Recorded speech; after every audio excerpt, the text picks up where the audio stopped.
G'day, I'm Michael Helmreich. I'm a resident of Bemboka and I'm a local businessman. This is my friend Helmut Eder. He's of course a local Bemboka resident, but he's also the president of the Friends of Bemboka Pool Incorporated. So he's got a reasonable sized hat on his head. Can you describe the situation we're in right now? The situation. So, first of all, just a bit of background to the group. We started 2.5 years ago as a result of the pool being closed for half a season, which happened because there was a chemical spill there. And we thought, well, the pool's closed for half a season. We better make sure that that's all it's ever closed for. Exactly. Yeah. So we started the group Friends of Bemboka Pool, and it's been kind of growing from there. We're organizing all sorts of activities, lap swims, time trials. The Bemboka Triathlon, of course, which is a big event in town now. It's been sizing up too, hasn't it? Yeah, it's been increasing. We've done it for 2 years, and we've got the 3rd year coming up, so that'll be quite good. The situation right now is that the council has asked a consulting company, Odium Group, to do a review of all of its aquatic facilities, Yes. and to make some recommendations on what to do How with to manage it, whatever. Yeah, in the kind of medium to long term. Mm-hmm. That review took place, kind of started at the end of the last season in around March or so, and the report was only published about a month ago, and the findings of the report were quite distressing, because the recommendations were basically to not invest anything into our pool here, and then wait for patronage to drop and close it. I haven't had a chance to read the detail of that report because other things to do. Yeah. But what do you think their frame of reference was? Was it purely financial, or do you think they really sort of assessed what was going on here? So they basically based the majority of their analysis on the subsidies per visit. So they look at how much does a pool cost Yep. per year to run. Yep. How many people visit the pool, Yep. and then they divide one by the other, and they say, okay, the This is pool what it costs X number of dollars per visit. Yeah. And if you look at that metric, then Bemboka Pool ended up being quite high. What wasn't looked at, of course, was the kind of whole context of Yes. Where we are and why are there this many visits, so where is the pool? How many people live in the area that the pool services? Yeah. In Bemboka, in the town itself, there's about 300 people living here. In the greater Bemboka area, there's about 600 roughly. Yep. That's not a lot of people, and the number of visits that we had in the last couple of years, according to the report, was roughly about 2,500 a year, which, given the number of people that live in this area, is actually not a bad number. not too bad. Yeah, exactly. If you look at, if you normalize, the kind of numbers with that sort of a context in mind, and also another really big factor is how long is the pool open every day? Well, that affected us because Rachel would like to go to the pool in the morning. Yeah. And there's a few other ladies that'd like to go with her. But the times that they wanted to go, it wasn't possible to go. That's right. I mean, it's open from 2 till 6 every day, which is 4 hours a day. I mean, that's a very, very narrow time slot for anyone. That automatically cuts out all the people that could potentially go before work. Yes. And that used to be quite a few people when the pool was open early in the morning. We used to have quite a few regulars coming to the pool, swimming their laps. So that's another factor to take into account. Another really important one is how much does it cost to swim there? Yeah, that was the one I was going to come to, because the way I saw it, I mean, if you were going to open a restaurant or a movie theatre or anything else, and you have like a yearly pass, Yeah. If you want to reduce your numbers, you increase the price and you reduce your opening hours. That's right. We've got half the opening hours Yeah. and what about 30 or 40% higher cost than a lot of the other centres around. Yeah, I mean, There's no logic in that either. if you look at the Sapphire Aquatic Centre, which is the biggest kind of pool centre that we have in the Shire, and a very beautiful pool, a heated pool. It's open, all year long. It has excellent facilities for kids, etc., etc. I mean, All the draw cards sort of thing. That's right. It's a great facility, and it has, from an infrastructure point of view, it has everything that you want. That pool costs $227 per 6 month period Yep. to swim in that. Yep. If you want to get a pass for Bemboka, you have to pay $296. How long's the season here? It's also 6 months. Yes. Is So- it good for 6 months? Like, is it good temperature? Well, we'll get to that. All right. But I mean, granted, that pass is a pass for all of the pools in the Shire. But to be honest, we're way out here in Bemboka. The reality. And we just can't jump in the car and go for a quick swim in Bega or a quick swim at the Sapphire Aquatic Centre. It just doesn't happen, right?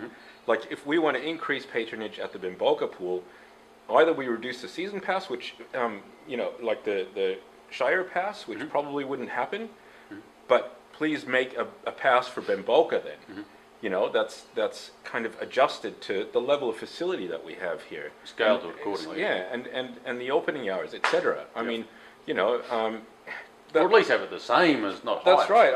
I'm sure a lot of people would be fine with just swimming at our pool, and not Just having for the convenience. Yeah. That's right, and not having the ability to swim at Pambula or wherever on the same pass, but pay half as much as you would for swimming at Pambula, for example, because our facility is so much smaller. Yep. So that's something that really needs to be addressed, Yes. and I'm sure that would increase patronage immensely. And then the other point that you just brought up, how long can you swim at the pool in the season? I'm pretty diehard. I swim there every day. I'm a frog. I And feel like, the cold. like I mean, the only reason that I don't swim at the pool is if they don't let me, because there's lightning, which is fair enough, right? Yeah. But if it's raining, I'll be there swimming. If it's freezing cold, I'll be there. And believe me, it's freezing cold. At the start of the season, it is Freezing. super cold, right? I mean, Yeah. there's not a lot of people, I think, that would go swimming in temperatures like that. And one of the problems is that even though at the beginning of the season, on a lot of days we have a lot of sunshine, it's still cold. Cold. Yes. So like a proper solar heating system, It's also on the southern slope of the hill a bit, doesn't it? Sort of shadowed by the. it doesn't have a lot of shadows. No, it doesn't? No, Okay. no. It's pretty much in full sunlight. But Yep. and even the roof is kind of north facing, more or less, of the change rooms. But if it had a proper solar heating system that actually worked, that was properly controlled, that only put the hot water in when it was actually hot enough to be put in. Yes. And not continuously pump it through the roof and potentially cool it off when there's no sun shining. Yep. If we had it, I'm sure that the shoulder months would be a lot warmer. Yep. And that Not would about that also season. bring a lot of people in. Yeah. The toddler pool has a roof over it, which is great because it keeps the sun off the kids.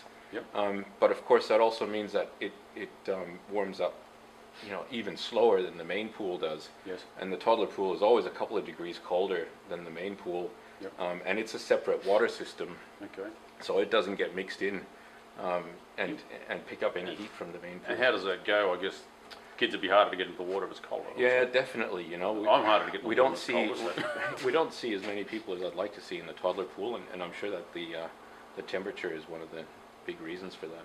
One thing that struck me, just from I suppose it isn't a side issue, it is a real issue, but it's a secondary issue, and that is, obviously, with a little town like this, having a facility means it's easier to become a resident. Right. If the facilities aren't here, they're likely to go elsewhere. So it's a big slower, longer, drawn-out effect, but the population of the town is affected by things like a pool For sure. and shops and whatnot. Yeah. And I mean, it's a obviously big drop. business drop potential card. also goes with that. The Yeah. whole lot works as a full system. So that's where my hat with a local business owner has an effect on me that way, Yeah. indirectly over a period of time. Yep. But of course, you know, the residents want to use the pool. If the pool's not there, it's very difficult. The other thing that occurred to me, going through all the thoughts as you do, down along the coast, the pool is less essential. We're inland by quite a bit. We don't have a plan B. You know? That's right. I mean, it depends what you use the pool for, right? I mean, I think a pool is extremely valuable for learning to swim.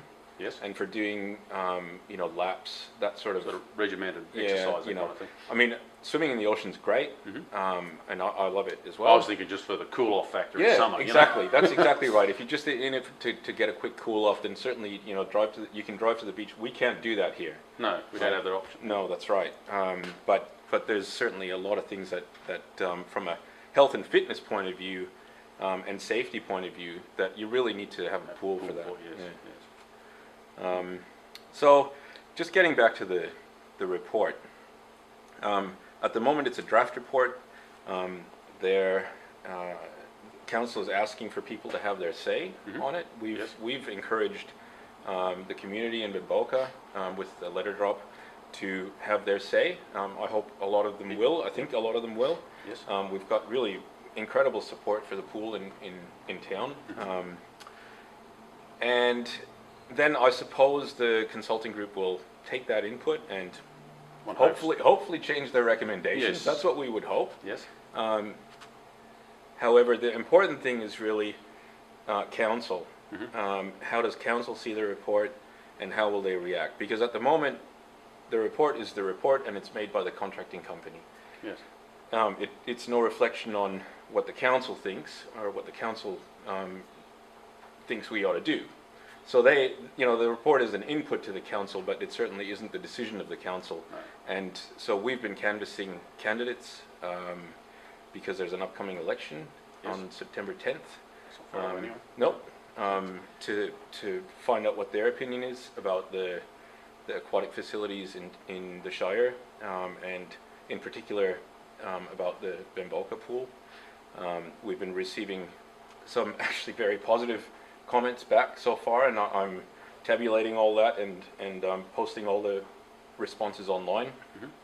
But really, our main concern is, you know, to expose all of these problems with the report that we just talked about. Yes. And make sure that all candidates and after the election, all councillors in council are aware of those issues, and as a result, act accordingly and support our pool instead of, you know, going down the other path.